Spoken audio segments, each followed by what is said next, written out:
welcome to this edition of EventWell Talks. We are delighted, or I am delighted, sorry, there's only me. I'm delighted to be joined by the ladies from the Event First Steps. So Caitlin, Elle and Priya, welcome. Thank you for having us. You're welcome. Thank you for joining. Thank you for joining. We're going to be talking about kind of structuring your time to keep yourself motivated when you need to. I like that little ending that we put on there as well. But we're going to be chatting about a few other things. Include that bit.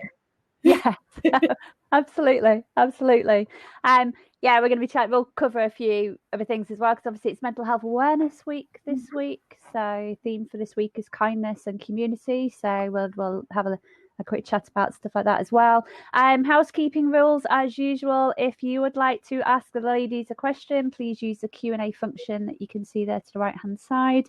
I'll ask people to ask their questions, and it works very similar to how Slido works. So if you like a question that somebody's already asked, you can vote for that one, and it pushes the most popular ones up to the top, so we can make sure we can go through those first. If you're having any issues or problems, put a message in chat there, and I'll see if I can support to help you out. But yeah, let's get started. Let's get started with our chat. So we've got a few questions lined up, and I kind of wanted to start it off with the fact that it's a difficult time for everybody at the moment. We were chatting about it, weren't we, before we started, in terms of what people are experiencing and going through at the moment, and what their aftershock, I suppose, in a way, is going to be for a lot of people. Just what we were chatting about, just getting on the tube, the anxiety of thinking about getting on the tube again, or the central line, was a bit like, oh no. So yeah, it's difficult, it's strange. We're trying to work, we're trying to live, we're just trying to carry on in the new normal, whatever that is. And now we're slowly starting to come out of lockdown. I mean, how have you guys all been doing? Because you're all in unique situations, aren't you? So what have the past 3 months looked like for you guys? I mean, I can start. My agency got shut down because of COVID, so I completely lost my job about 3 weeks into lockdown. Yeah. And then since then, obviously, it's just been job hunting and finding projects and side projects and focusing on first steps and having things to focus on. So for me, I guess I kind of took the transition from working from home. Things were a bit rocky. Then I lost my job very quickly. It was very speedy. But for me and how I am, uncertainty makes me nervous. So I think the fact that kind of that got over and done with, actually, there was nothing worse that could have happened to me after I've lost my job and I'm at home, apart from COVID. But I mean, in terms of like a career sense, there's nothing worse that could happen. So that was done. And then I slowly learned to structure my time and kind of keep busy and productive after that. So yeah, that was me. And then obviously, so me and Elle obviously live together. We're not breaking any rules. Are you at a safe social distance there? Otherwise, just yeah. As a household, we are. But so obviously, I feel like I've gone through all of Elle's emotions. But equally for me, so where I work at George B. Johnson, I was at the end of March, was put on furlough for April. But I'm now back in working for this month in May, based on kind of client projects I'm sold on. So it's been, I weirdly was doing really well being furloughed. I quite enjoyed that once I got into it. I found it quite calming and relaxing. And going back to work has been weirdly has really had to shift, like mentally how I've kind of dealt with stuff, because I've now gained back a structure, which is really nice, but it's kind of thrown out all the other stuff that I'd started building out the window. So I think I'm struggling a little bit more now that I'm working than I was when I kind of had that freedom to kind of choose what I'm doing and when. And I think a lot of it comes down to the fact that personal time when on furlough felt nice. Like I could do stuff, I could pick and choose, but now it's still back to that weekend, but we still can't go out. So it's been, a bit up and down. Yeah. What about Priya for you? What's it been like? So I've been on furlough since mid-March. I went into furlough, which for me, it's like the first time in my adult life where I've had all this time to, I say to do nothing, but to not have a routine or a schedule. And obviously that's all quite new to me. And just to touch upon what Elena said, like, I'm still living with that uncertainty on whether I will still actually have a role at the end of this, because I work for a catering company, and obviously if there are no events where, no more than 100 people can gather, where does that leave food and that kind of stuff? So yeah, it's been interesting for the pure fact that, I have all this time, but also quite unsettling because I'm not sure what's going to happen. Yeah. I think it's that's the weirdness of it, isn't it? It's kind of, it just feels surreal and weird, and having this time on your hands when we're used to, and pretty much in the events industry, we're pretty much used to being packed, kind of event after event after event after events. We're not used to having time on our hands. So with one, that feels a bit weird anyway. But I think that when you add uncertainty into that mix as well, it can be very unbalancing for an awful lot of people, particularly events people who are pretty organised, like to have routine, like to have structure in some way or form. And to have that kind of taken away is a bit like, now what do I do? I'm stuck. I don't, how do I structure my day? I'm not quite. And I think as well, one of the things you missed out about what do event planners love is also control. And normally at an event, whatever's going wrong, it's like, you know what, I've got this, you can manage it. But like right now, literally, the only thing we have control over is our time. And it is so shocking that we have all of this time that we can now play with. And I think not being able to segment, your time into, okay, this is work, this is when I'm going on site, this is when I'm flying somewhere, this is when I'm doing my menu tasting, whatever it is, the fact we don't have that control is actually also a little bit disarming, I think. Yeah, definitely, because event professionals, the control freaks, aren't they? We are control freaks. We like some control. Yes, I've started reorganizing my house, so that's kind of taken on that way. Yes. And I had a very funny conversation with someone the other week at the start of this about my underwear drawer and how organised that is. How upset I get if somebody puts the pair of pants on the bra side.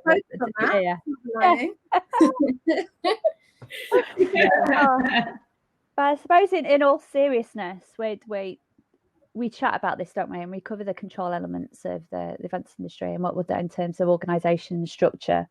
I mean, we'll bounce back as an industry. We will bounce back.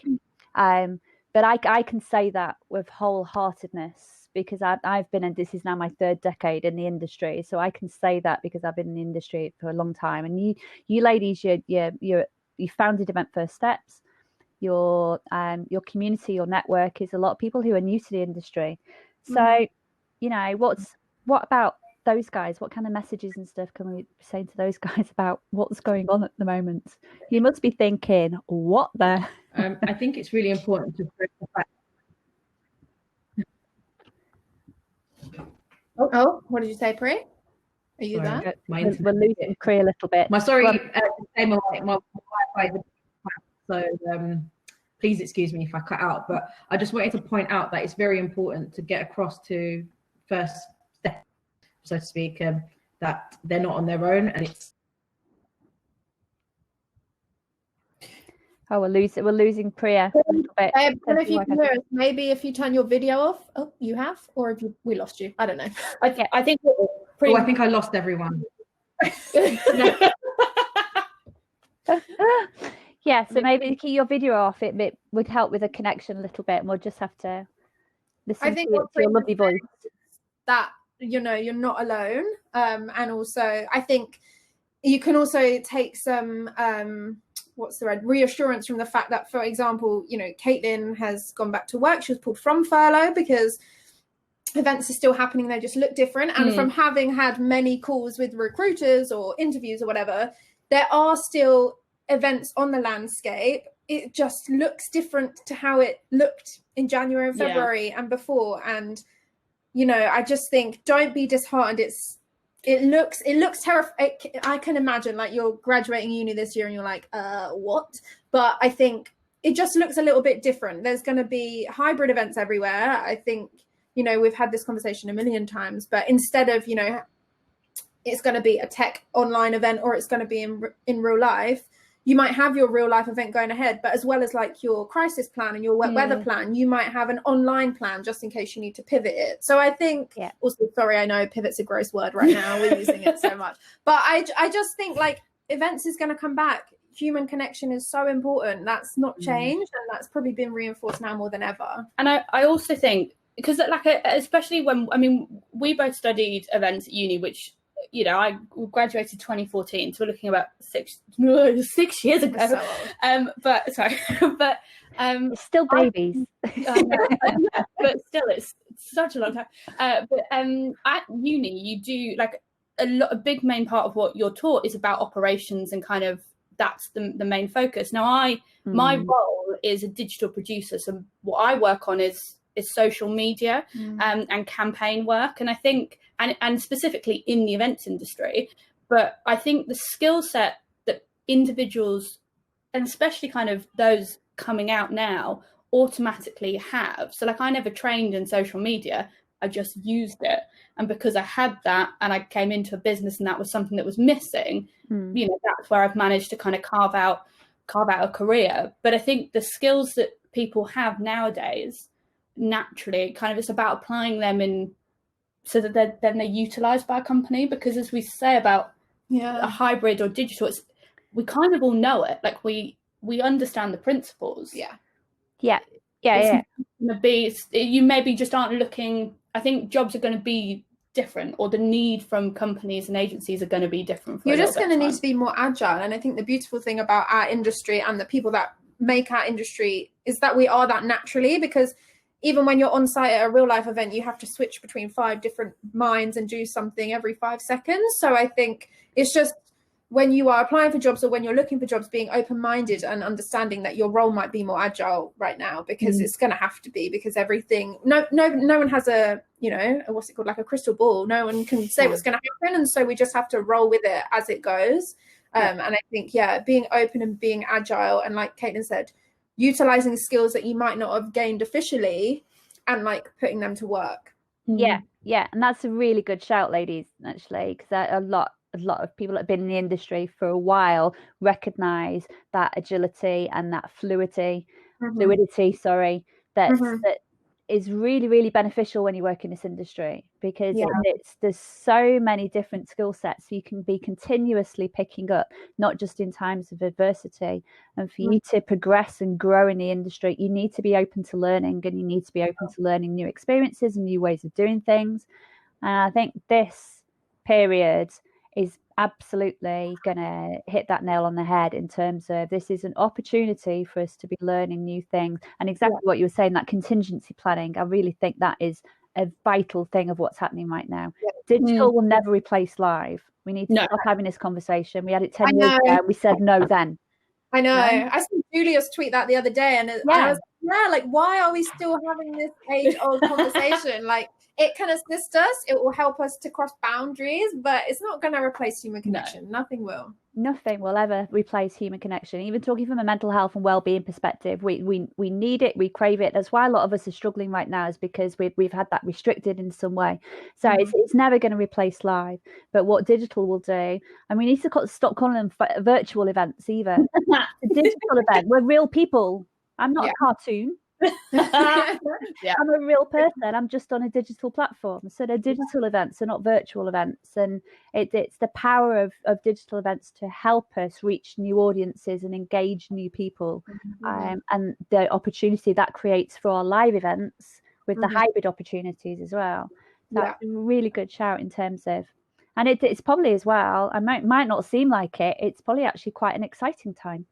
Oh no, it is. We've had this conversation. We think it's such an exciting time because you know, sometimes obviously this is not the best way for it to happen. It's a global pandemic, but sometimes you don't want to change until you're absolutely forced to have to change. And I love our industry, but I do think in some ways we're very outdated, and we're not as, I guess, progressed as like the ads industry or some of the other industries and the way they deliver their work. And I think this has maybe given us that little nudge to explore more and to change the way we work. And it's also the other side as well. Like, clients are being forced to accept, like, you can have a fantastic idea that really pushes the boundaries on that experience, whether or not that was already hybrid or whether that was, you know, like a full live activation. But clients, rightly so, are maybe hesitant in kind of spending that money and like testing the waters with stuff. But everyone is being forced to do it. And I mean, it is exciting. I think, for me, going back into work and joining some of these conversations that have started, I don't think I've ever felt this like level of, well, anything is possible now. And it is, as I think, I mean, there will be in a few years' time books that talk about this period and how the industry shifted. And people starting out, they're going to be able to help shape what that kind of becomes, which is really cool. No one else has had that, right? Nobody else at all. And just for the benefit of people that are going to be watching this back afterwards, so Trudys put a comment in here. She put, my quote for a webinar we're doing next week is, events will never be the same again, but we'll adapt. Events are people. Together we're stronger. We can do this. I have 25 years behind me, so you're the same as me, Trudy, and it's been a massive learning curve. Hybrid will never remove people. We love interaction. Events are people. That's such a great quote, Trudy. So I just wanted to read that out. I think that's brilliant. They're great, and it really reinforces what we've just been chatting about. And that is, like, going back to what you said about, you know, people who might be nervous when they're coming in. Events are the people that make it and that come to it, and the industry is the people that make it. So yeah, I just think it just looks at your route to industry just probably looks a little bit different. And actually, we did an Instagram live with Robert Kerwood last week, and he said a really good point about this. And this is for everyone. It's not just people starting out, but it might be at this period that your next career move or this kind of job that you may take on doesn't have to be that like trajectory upwards. And I think it's really important, because when he said it, I was like, oh yeah, that's so true. No one's going to be judging what job you've been doing in this period, because no one predicted this. So if you're doing something that isn't events related, or you're having to take on something that's very different, that's not going to impact you like in any way. And I think that's quite an important reminder. Yes. Which brings it in quite nicely. What was that, Priya? Sorry, right. Sorry, your wife. I don't know what's going on with my Wi-Fi. Recruiters down the line are aware of what's going on now.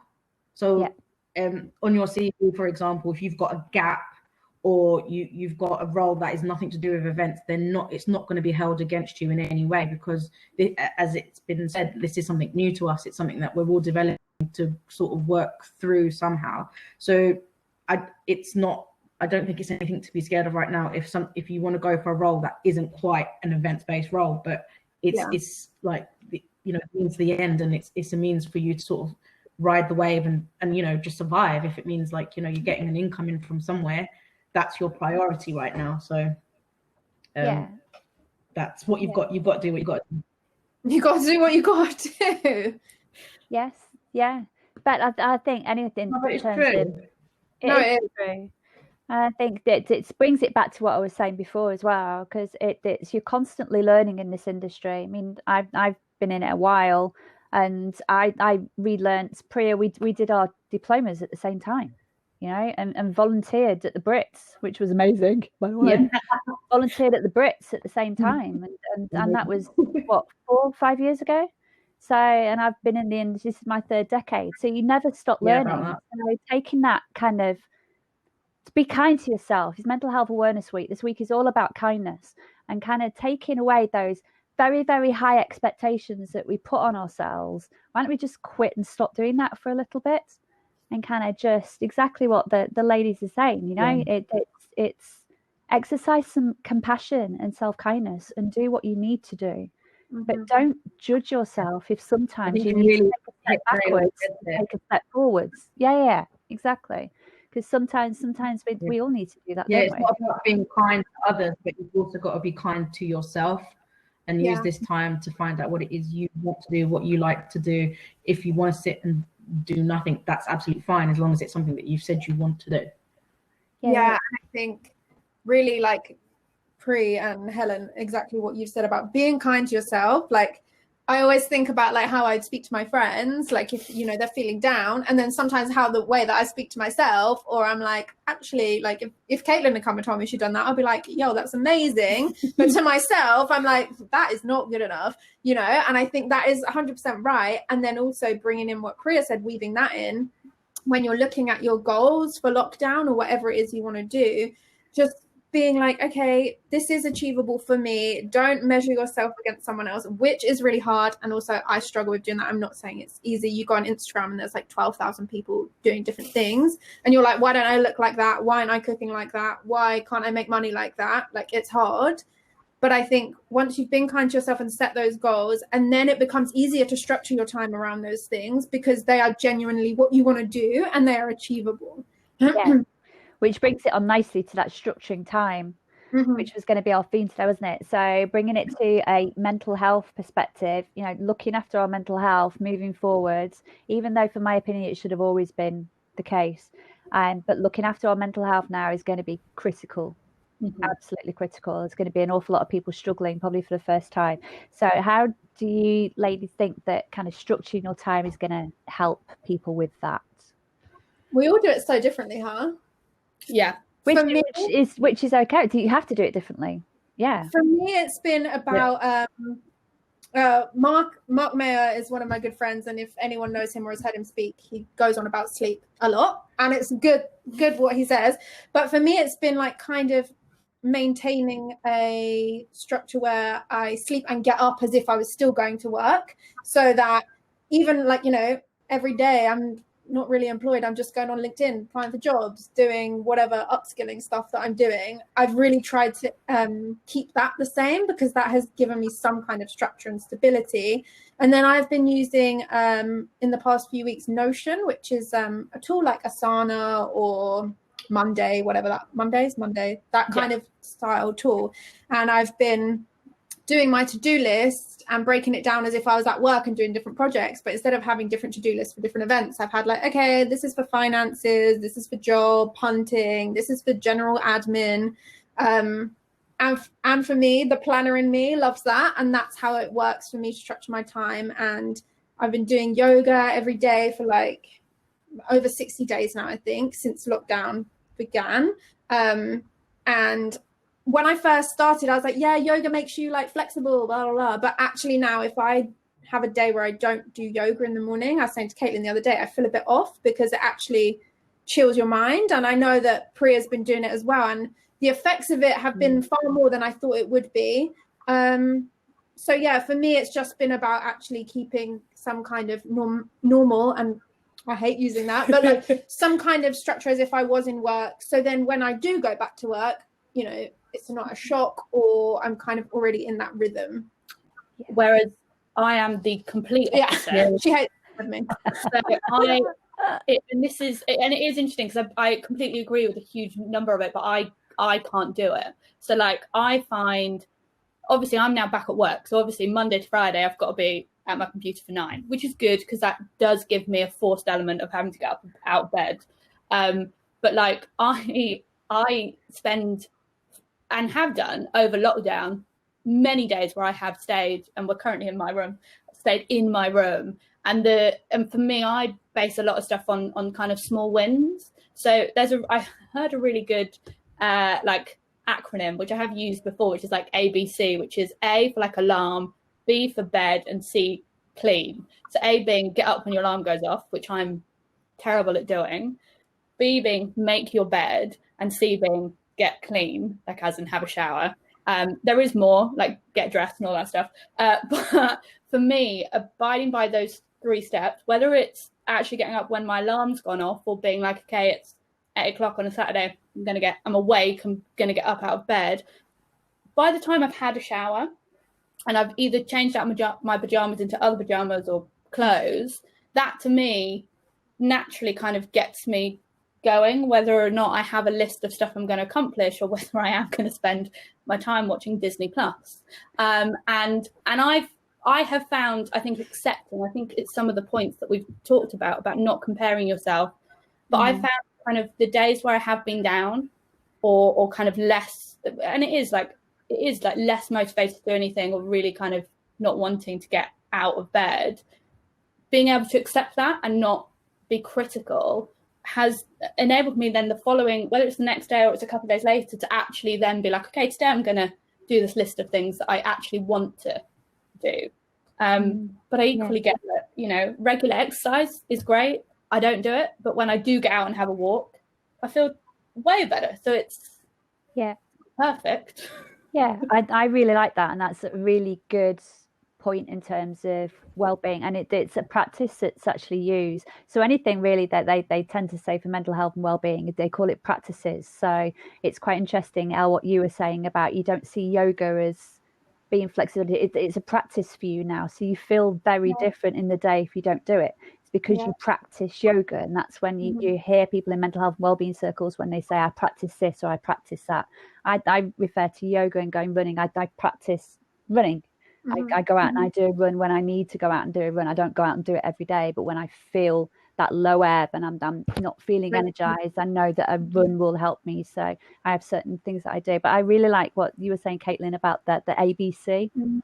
So if you speak to some people who are talking mental health circles, who talk about people who have mental health conditions starting their day, it's basically what they say is kind of just set yourself a simple thing, such as you get up in the morning, you're going to make your bed, and that's one thing, and then you achieved something, and it's that sense of achievement from doing. It's actually nothing at all to do with the fact that you've made your bed. It's the fact that you've got up that day and you've done something, you've achieved something at the very start of the day.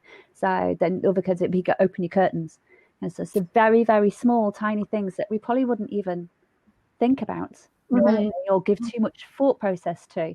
For a lot of people who manage their mental health conditions and manage mental health illnesses, those things are big things and actually part of their toolkit for keeping them well and balanced. So that's really that's great that you mentioned that. Priya, what about you? So I'm quite similar to Elle on this, in the fact that I find structure by having things written down. That's how I am at work. I have a diary and I write down a to-do list and I cross things off and I rejig it according to priority. So during lockdown, what I've started to do is doing an accountability calendar. So I've put down all the things that I'd like to do each day, ensuring that I'm not doing the same thing every day, because one of the things I do like about the industry is that every day is a bit, gives you something a bit different. So as Elle mentioned, I've started doing yoga, and that's something that I'm doing every day, and it's something that I've put on my accountability calendar, so I feel like I achieved it when I cross it off. And then there's other things that I do, like I've learned to knit, I'm doing a jigsaw puzzle, I'm reading, I'm doing online courses, like things, but I'll put it on my calendar so I know exactly what day I'll be doing what, so I can structure it in that way. And because it's on a calendar and I've written it up and it's on the wall, and my flatmate has done the same, we can then kind of hold each other accountable and just check, like, so how's your day been? What have you done today? And that doesn't mean that I get hung up if there's something on there that I haven't finished. It just means, well, I've done 1, 2, 3, haven't done 4, but I'm going to do 4 tomorrow. And it just gives me, that's what gives me that kind of structure and motivation to actually do things. It's like at the end of the day, being able to talk about the achievements and what I've done that day. Yeah.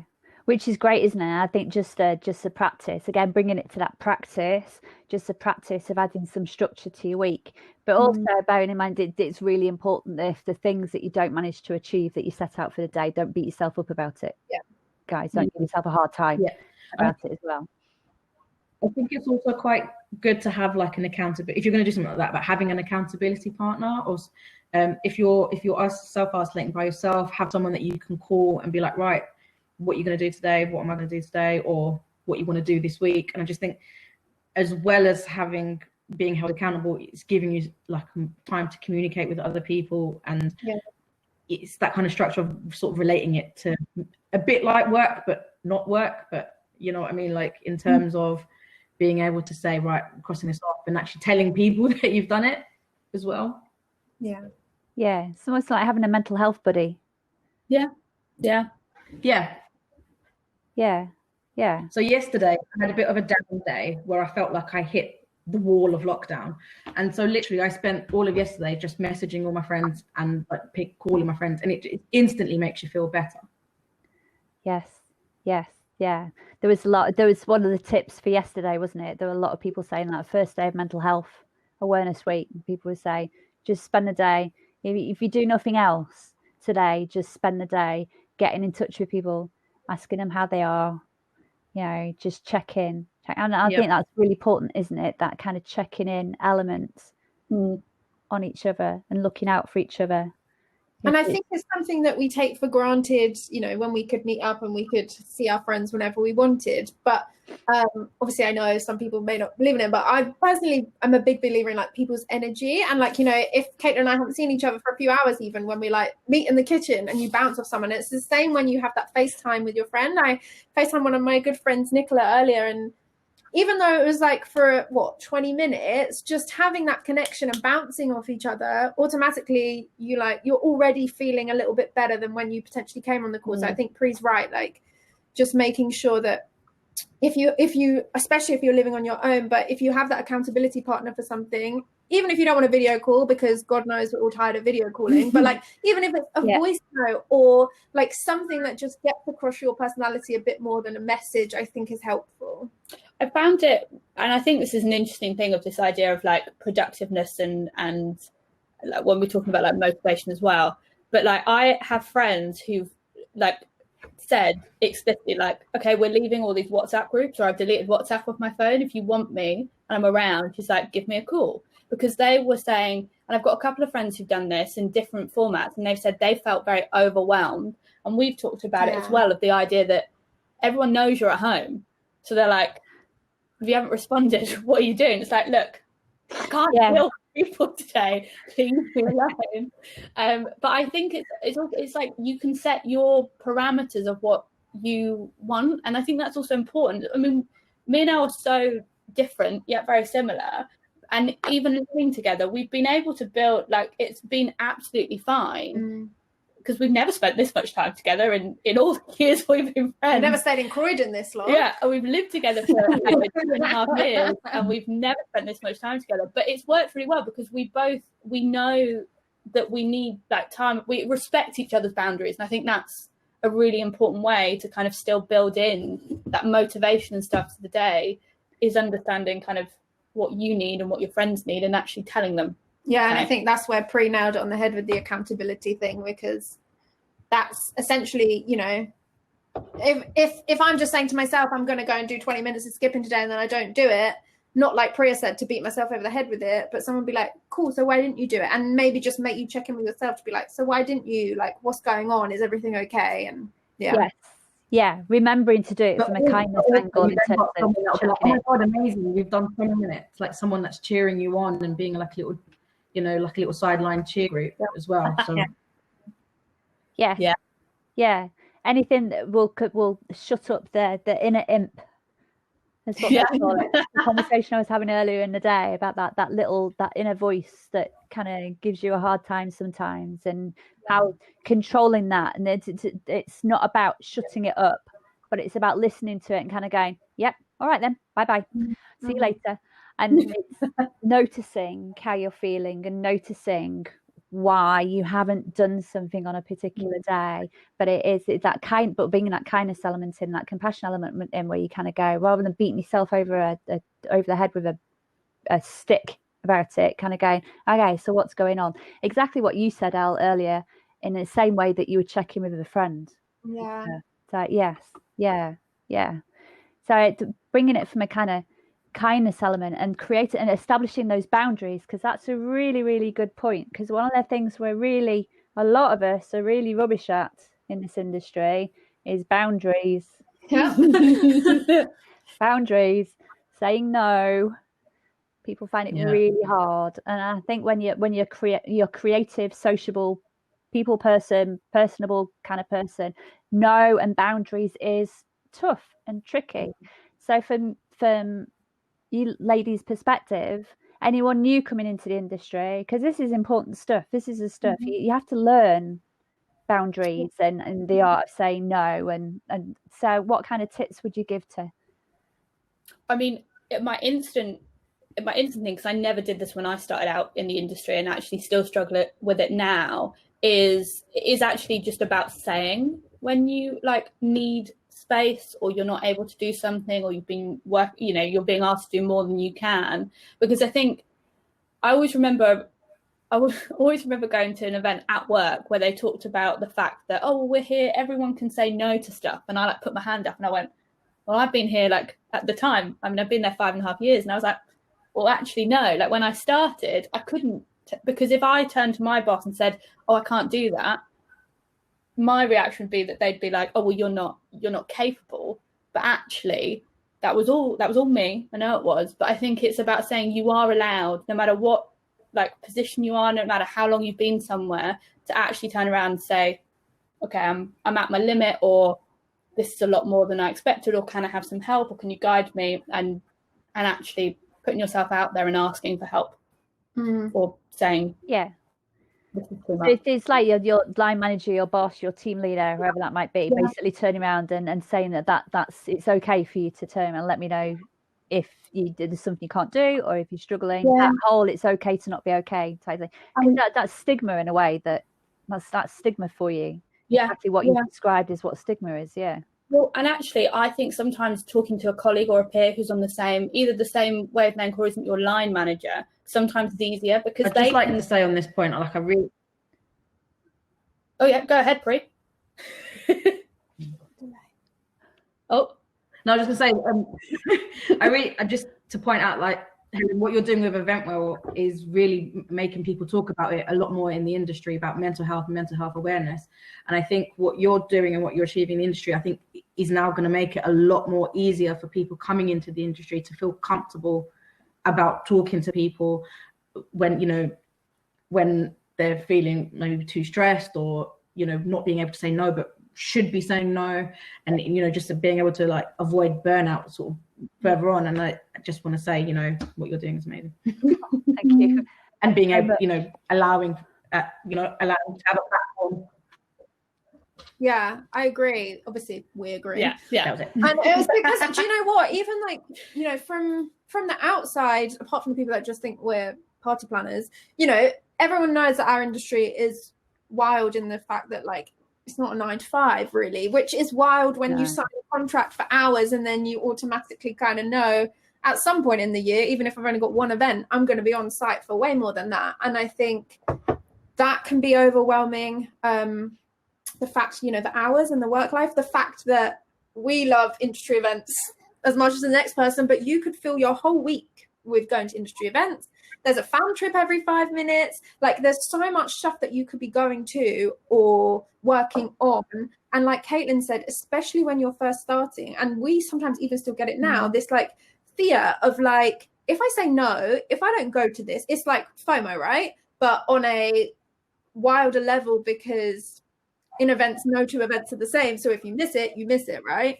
And I think that can be overwhelming for people, and that can be a reason to not say no to things.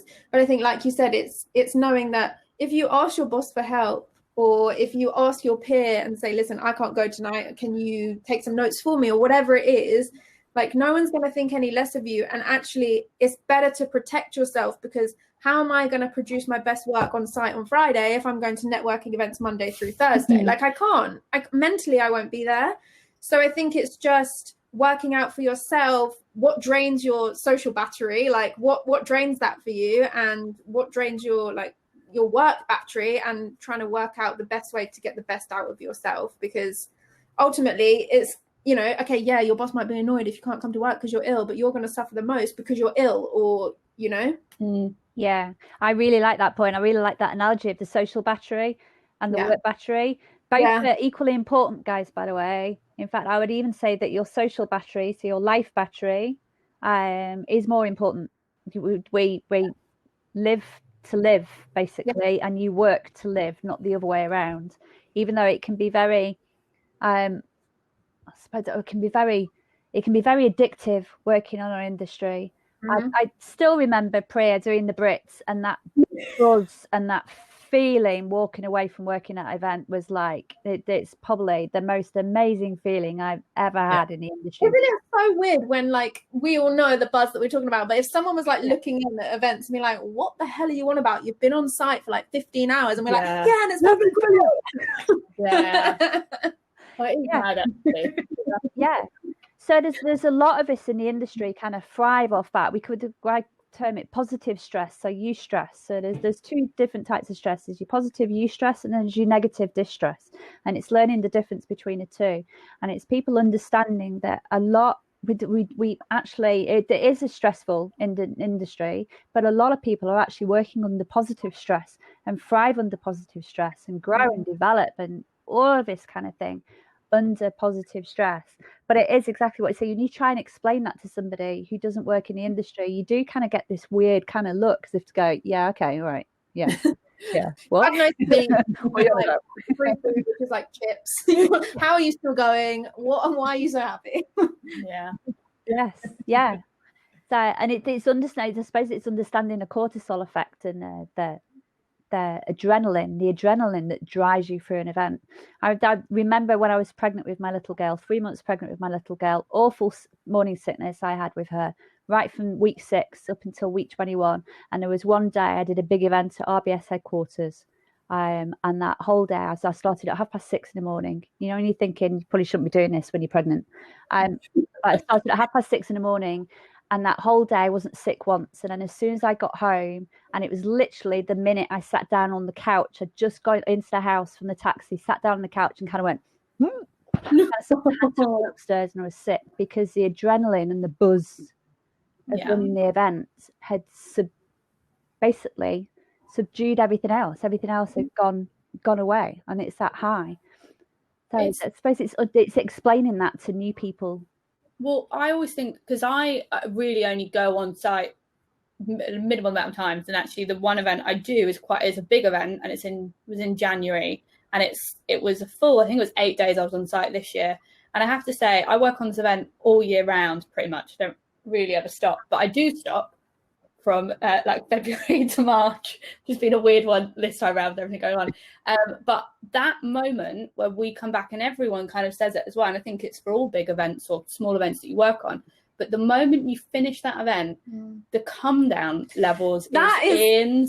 Yeah, that is one thing that we love the high, but like when you come back from off site, that is such like because you've got your little like event family, and then you're not seeing them like all the time, and I don't know, like you're not on comms anymore, and you're not rushing around. You come back and you're like, cool. So it can be addictive, I think, actually, because I don't think I've ever had such bad mental health from doing an event I absolutely love doing the moment I come back. And I think I've worked on it multiple times, like multiple years. So I've learned to figure out that those months are going to be really tough, and actually maybe I should take most of it off. But like it is an interesting thing, as you say, like the boundaries of stuff, but equally how brilliant the highs are.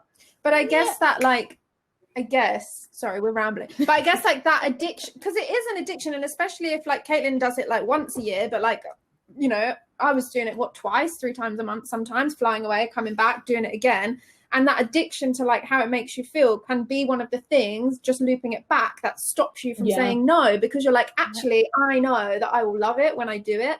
But then, like you said, then what is the effect that it has on you, I guess, long term?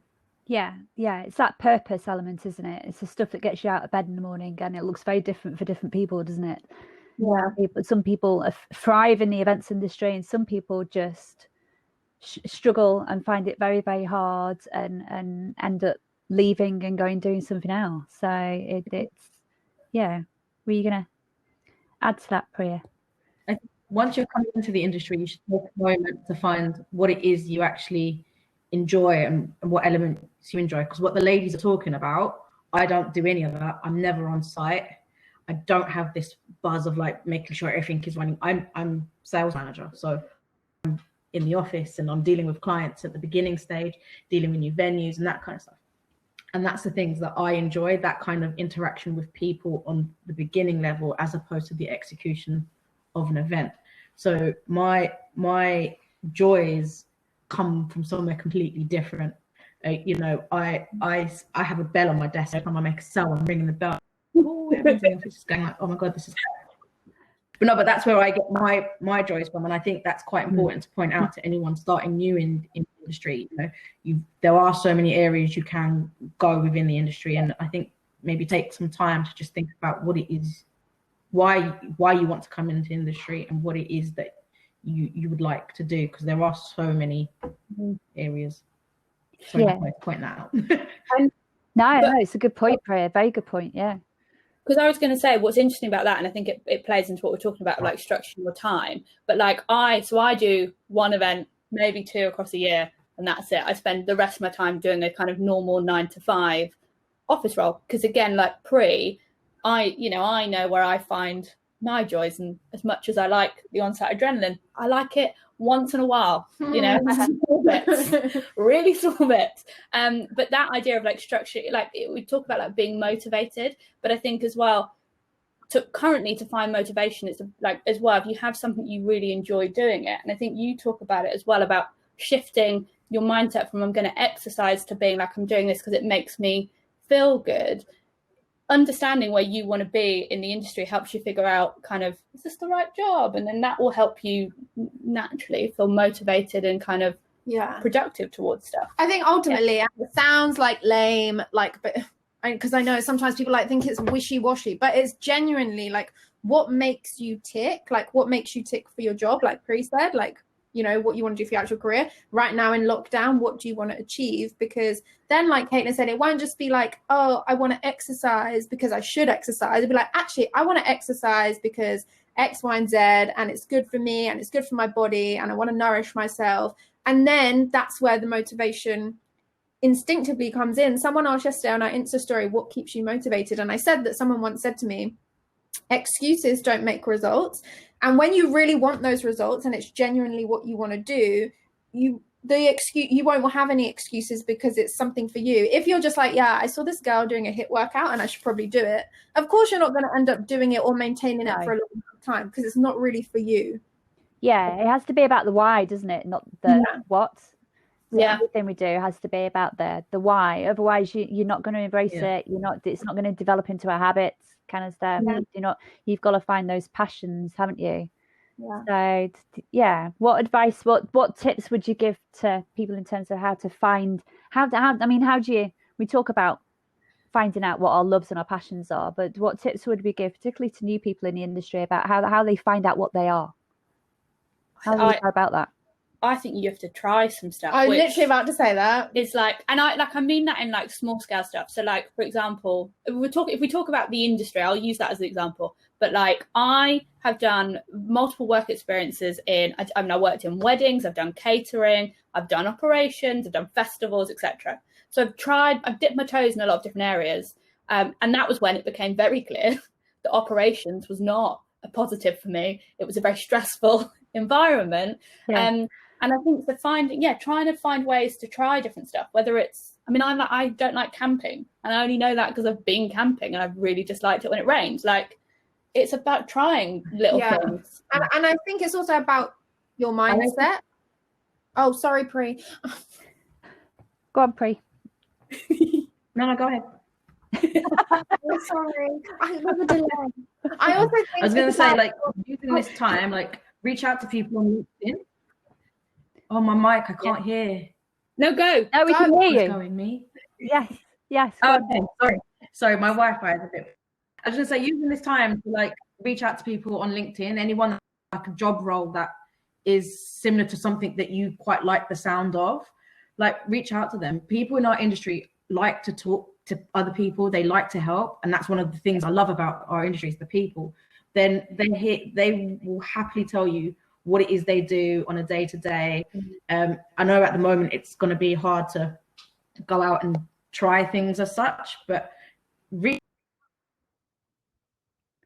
join like Twitter conversations, Twitter chats, network with people online, and just find out, what does someone do? Like Elena's a creative producer. What is that? Ask her. Go on her social medias and be like, oh, hey, you mind if I ask you a couple of questions? And, you know, people will answer. Yeah, they will. Being inquisitive is really important. Yeah. I 100% agree. And I was also going to say around mindset, first of all, in curiosity, I think it just will get you so far. Like being curious, even if, like Priya said, it's just like asking, hey, Helen, actually, what are you doing in your day job? And okay, what is your biggest challenge, or what you love the most? I think curiosity is key, but also I think just being open-minded. So the way you approach things. So I remember in my placement year, there was part of my placement year that was just, I did not like. And I remember I was like, this is not good. It's awful. I'm not enjoying it. And then someone else said to me, yeah, but now when you graduate uni, you kind of know, like Caitlin said, the thing that you don't want to apply for. And it's not putting like, you know, a positive spin on everything, because let's face it, sometimes things are trash. Like, you know, you have to be realistic, but 9 times out of 10, you know, there's that thing, like it's a lesson or a blessing. Oh, sorry, I can't believe I just said that. But like, it's true. Like, you know, if it's not for you, you've learned something from it, and that can be applied to everything. But I 100% think it applies to your job and the things you do and don't like to do. And I think you're really grad or entry level roles, you're quite fortunate, because more often than not, you'll be across a variety of projects. You won't be pigeonholed, because they'll need help in various areas. And that is really beneficial for you to see, yeah, I love working in sales and marketing, or actually production is more for me, or whatever it might be. Yeah. And going on like that idea of like try, I mean, I know we're talking about like trying stuff, and obviously at the moment about work, but equally, and I agree on this, like as Priya now saying about reaching out to people, the benefit of the situation we're currently in is, I know I said we're all at home, maybe don't message anyone, but people are around, and in many cases, not in all cases, do have a little bit more time than they've previously had. And so you can, you should start to kind of reach out. Don't just use LinkedIn, like try other platforms and see where people are.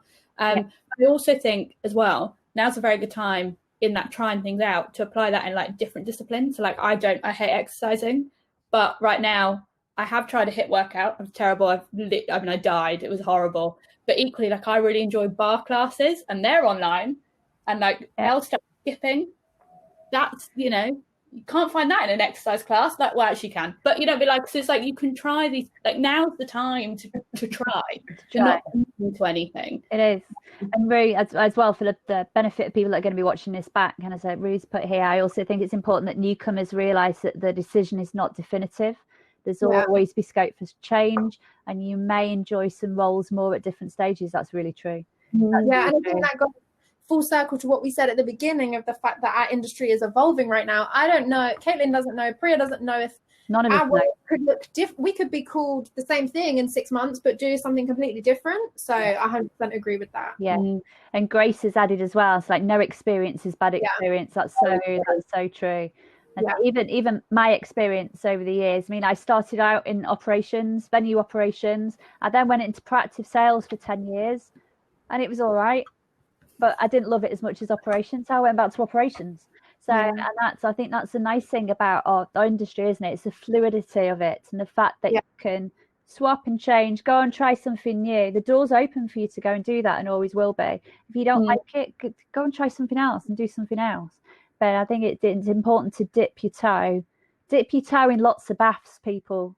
That's such a weird like that acronym though, like lots of baths. It's true though. And I think sometimes there is like sometimes my dad will talk to me about like, you know, oh, you've had so many jobs in this amount of time, and it's like quite a traditional way of thinking.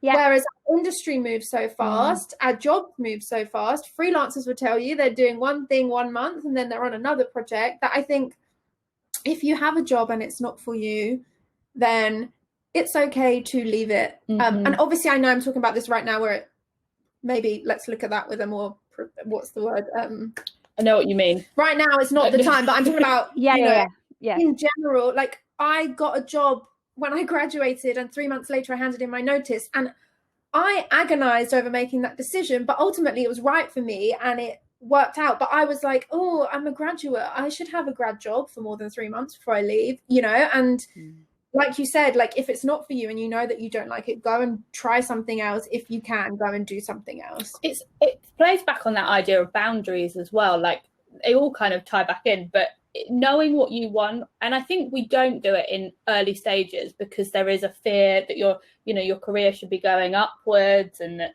if you're working somewhere that has a prestigious name, it's meant to be amazing. But fundamentally, if it's a shit experience, don't stay there. Like, if you're not happy, don't stay there. Spend too much time at work to be unhappy at work.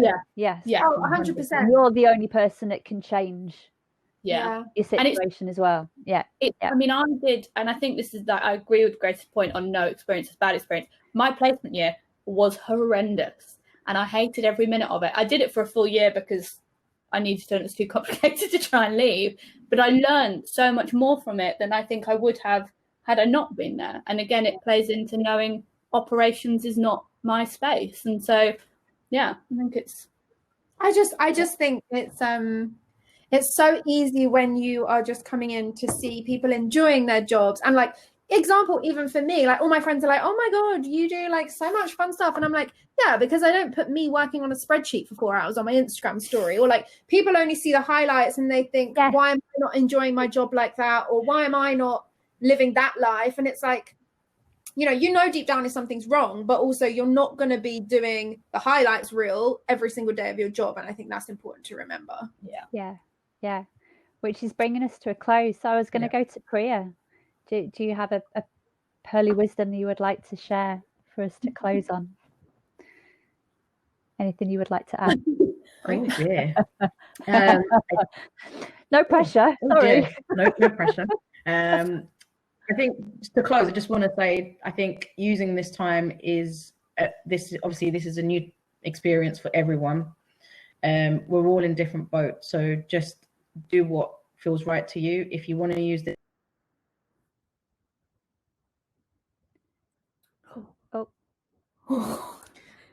As long as it's something that you enjoy, and you're being kind to yourself. Yes. Yeah. And that's the really important. That's a really, really important word to finish on. Again, reminding everyone it's Mental Health Awareness Week this week. We had you loud and clear, girl. Excellent. Ladies, thank you so much. That was amazing. Thank you very much. I really enjoyed it. Yeah, thanks for joining us. We are going to be doing some networking for the next half an hour, folks. So if you want to stay around and ask us any questions at all. You're very welcome. Thank you for having us. Yeah, thank you so much. And we'll see you all next time. Okay, thank you. Bye. Bye.